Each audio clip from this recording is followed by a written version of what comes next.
ఎలా ఉందంటావు ఇప్పుడు ఏం పరిస్థితి? బాగానే ఉందండి, బాగానే ఉంది. బానే ఉంది. ఎందుకు బాగుంది? ఎందుకు బాగుంది ఉంది, రోడ్లు ఎత్తున్నారు, ఒక్క యాక్సిడెంట్ లేదు, చక్కగా ఉంది ప్రభుత్వం.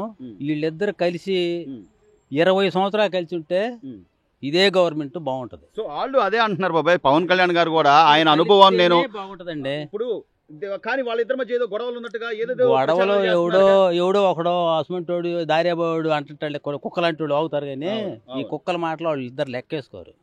అది సో ఒకవైపు ఏమో చంద్రబాబు గారు పెన్షన్లు కూడా ఆయనే ఇల్లు ఇస్తున్నాడు, ఇంకోవైపు పవన్ కళ్యాణ్ గారు రోడ్లు ఎట్లున్నాయి అనేది ఆయన వచ్చి పరిశీలించి చేస్తున్నాడు. అన్ని చూసుకుంటున్నారు ఇద్దరు. గవర్నమెంట్ బాగుంది, అంతా చూసుకుంటున్నారు. డెవలప్ అవుతుంటారా? డెవలప్ వీళ్ళు ఈసారి కాదు, ఈసారి కూడా వస్తే కొద్దిగా డెవలప్ అయింది, లేకపోతే మళ్ళా ముండమపిస్తారు.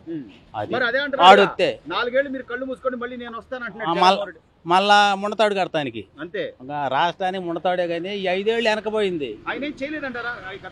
ఏమీ చేయలేదండి. ఒక కాలువ లేదు, ఒక రోడ్డు లేదు, ఒక ఇది లేదు, ఏమీ లేవు. మొత్తం ఈ ఇళ్ళు వచ్చిన తర్వాత చక్కగా ఉంది ప్రభుత్వం. కానీ బాబా ఇంత జరుగుతున్నా కూడా ఒక అంబటి రాంబాబు లేదా పేరుని నానియో పదే వీళ్ళ పథకాలు ఇవ్వలేరు, వాళ్ళు ఏదో దొంగ హామీలు ఇచ్చి వచ్చారు అని చెప్పి విమర్శిస్తున్నారు కదా. వాళ్ళు కుక్కలు లాంటి వాళ్ళండి, వాగుతారు.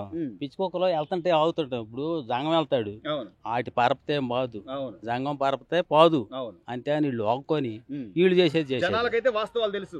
తెలుసు. ఇది వరకు గవర్నమెంట్ కాదు, జనం తెలుసుకున్నారు, ముందంజలో ఉన్నారు ఇప్పుడు ఎవరికి వాళ్ళు. అది బానే ఉందంట పరిపాలన అయితే. బాగానే చక్కగా చక్కగా ఎత్తున్నారండి.